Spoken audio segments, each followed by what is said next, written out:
我们从伊玛目广场穿过这个公园，前往四十柱宫。从精美的壁画上传出的艺术气息扑面而来。大厅里还有许多陶瓷版画。圆筒冰激凌，一个羊脖，一个羊腿。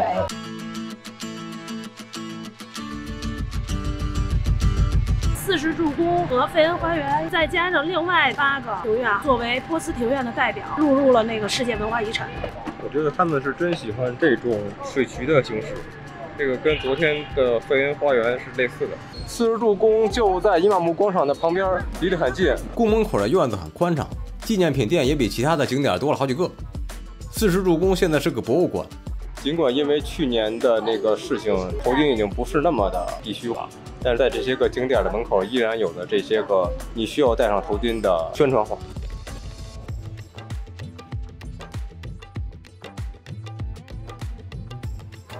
我身后的就是40柱宫，实际上所谓的40柱宫其实是含有水分的。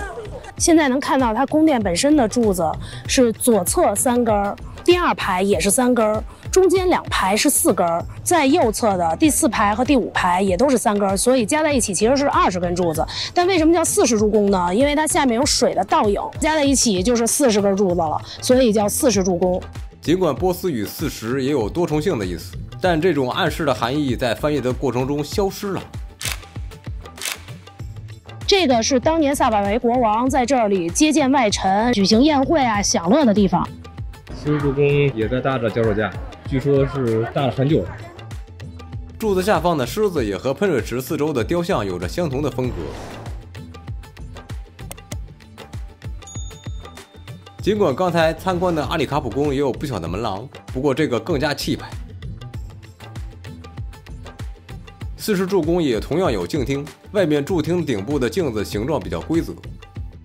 往里走的镜厅是个镶满镜子的伊万，放大来看，这一堆小镜子可真细致。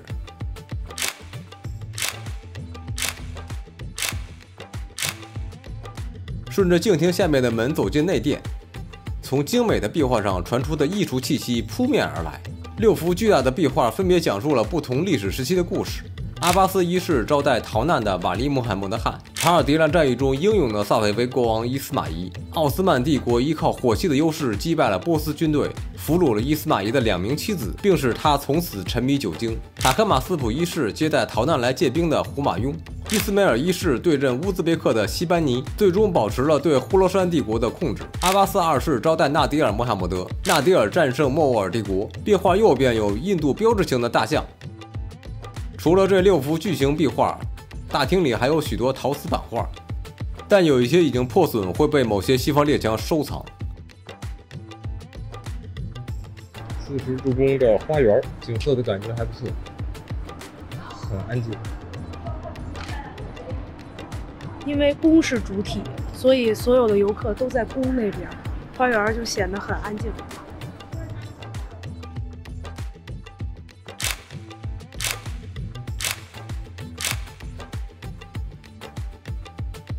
这边这些个带喷水功能的头还是都是类似的表情。我们基本完成了40柱宫的游览。40柱宫不愧是伊斯法罕最著名的宫殿之一，这里边来自世界各国的游客。在外面花园还不显，里边大殿里乌泱泱的全是人，而且各种肤色、各种那个语言都有。再次经历用生命过马路，我们前往午餐厅。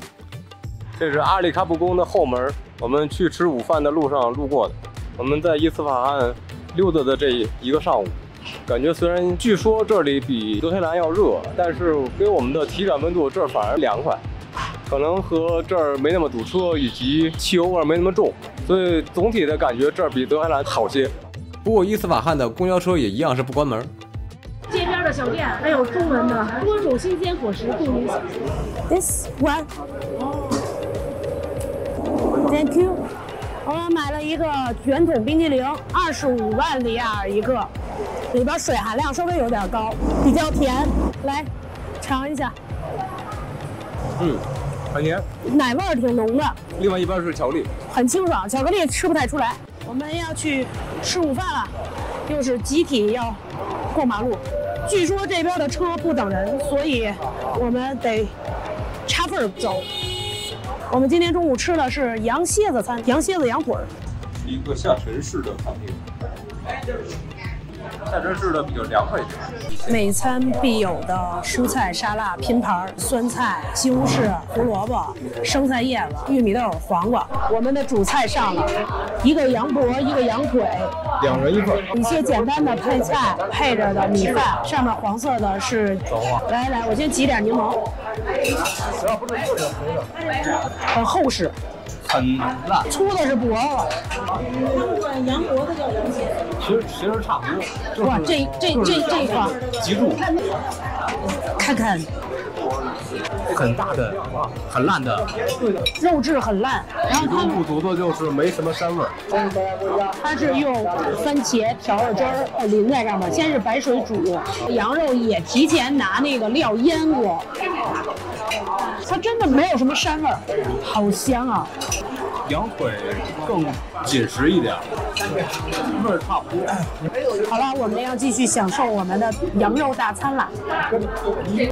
我们在大巴扎受到了夹道欢迎，整个巨力清真寺可以说是伊朗的建筑师。躺的这一地，订阅我们的频道，可别错过我们接下来精彩的伊朗之旅。